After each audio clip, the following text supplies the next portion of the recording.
got a hungry crowd, that's when you really find out if you're funny or not.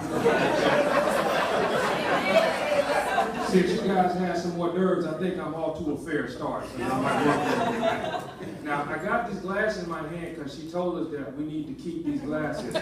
So I'm in church, and unfortunately, everybody in church ain't say, I'm not saying none of y'all, I'm just saying. So I got my glass with me, so that way when whatever prize come around, I get mine. So I'm going to sit it down right here, and don't nobody touch that. If you want to share, just ask me, okay? Thanks. All right. Now, what I like about being a comedian is it allows me to say things that as a regular person, if I said, people will become offended.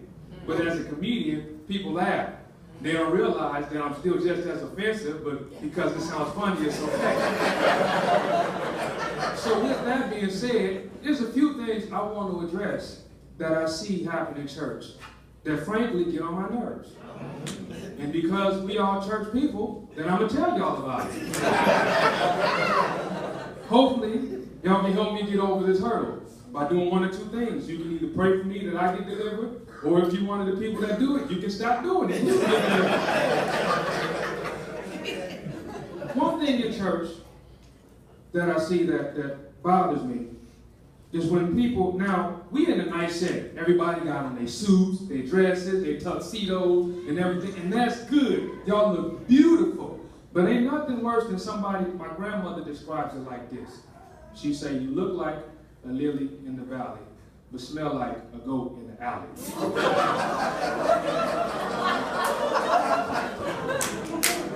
Hygiene is very important in church, people of God. It's very important in church, people of God. Now, hygiene covers a multitude of areas. We're not just talking about smell and odor and things like that, but there's other things hygienically that we need to do. One thing I see in church, this drives me up the wall. You ever be standing in line waiting for the restroom and you hear the toilet flush, but you don't hear the sink run afterwards?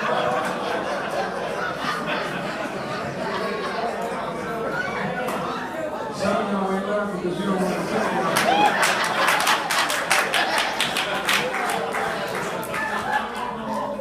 I know we in church, but I'm going to say it. That's just nasty.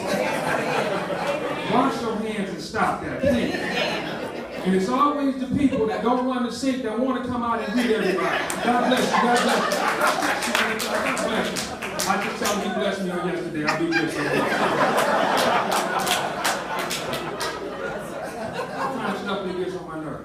Another thing that bothers me in church is redundant lies in church. Now, when I say that, I'm not talking about the standard church lies, because there are a set of standard church lies that all church people are familiar with, like, Pastor, I'm going to be at Bible study this week on time. I promise. That's a 3-for-1 combo lie. Standard church lies. There's a couple of them. Like, I'm on a fixed income. $5 is my tithe. Okay. I must have hit some folks that's only $55 a time. Or here's some more familiar ones you heard. My kids don't act like this at home. I don't know where they learn how to dance like that. We don't use that kind of language in my house. Or one of my favorites, yeah, we got married before we moved in together. Thought somebody else lived it. But they're not the church lies I'm talking about. Everybody that heard those, some of y'all that told them. The pastors were laughing because they heard them a million times. Some of the congregants were laughing because you told them a few times. I'm not judging nobody. I'm just saying. Those are not the ones that bother me. It's the random trivial lies. Like people that lie about their age for no reason. Like I see you every 6 months, you a year older. You know, I saw you in February and you told me you was 39. And now it's June and you're 40. But your birthday's in November. Stuff like that. Random trivial lies. Something that has absolutely nothing to do with nothing. Yeah, I just turned 40 last week. Your birthday's in November. It's June. Well, I was born in a leap year. These are things that disturb me in church. Now, I want to get back to the hygiene. I experienced this in real life. I'm not making this up. I was in church one night, and a brother from another church, they were visiting fellowshipping with us. After the service, you greet everybody, you shake hands, and you hug them. You know, brothers, how we do. God bless you, man of God. So after I shook his hand, I'm walking around, and I smelled this odor. So I found myself walking in a circle.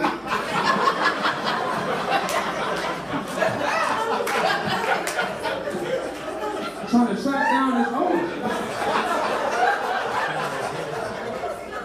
Everybody I walked past smelled like cologne and perfume, but this odor would not leave me alone. So after about 5 minutes of looking like a dog chasing his tail at the front of the church, I realized it was on me. I don't know what he did before he got to church that night or that week, but whatever it was, it stayed with him when he came in there and he transferred that spirit off on me. Now, I got your Fifth Sunday funk on my first Sunday suit.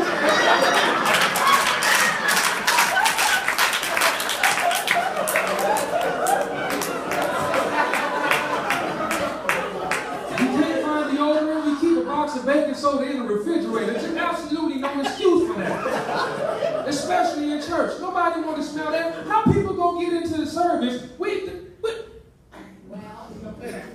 Y'all pray for me. Nobody should have to smell morning breath at a 3:30 service. That's all I'm saying. That's all I'm saying. People are not slain in the spirit, it is halitosis.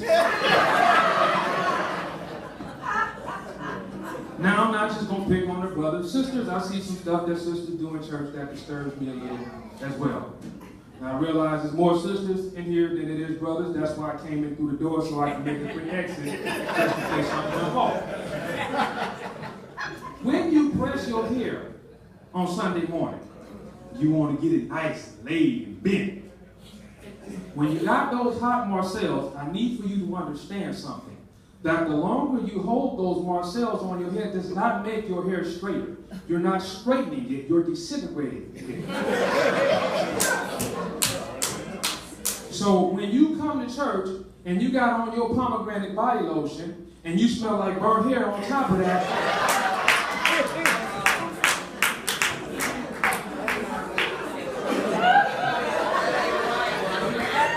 now maybe somebody didn't know. I don't know. I'm just saying. Prayerfully, hopefully I can help somebody out. Just in case it was you, now you know. You don't hold it on there longer. It doesn't help. It hurts you, and it hurts everybody else standing next to you. Once you start shouting, it's going to draw up anyway. Now you're going to smell like pomegranate, burnt hair, or sweat. On first Sunday. So, if we've learned nothing else tonight, people of God, let us take this home with us. Hygiene is very important in church. I don't want to smell you, just like you don't want to smell me. So please, please, as it is all possible, the Bible says, with all that is in you, be at peace with all men. And I promise you, you can maintain so much more peace by making sure your hygiene is intact than you can just coming looking like a lily in the valley, smelling like a goat in the alley. God bless you all.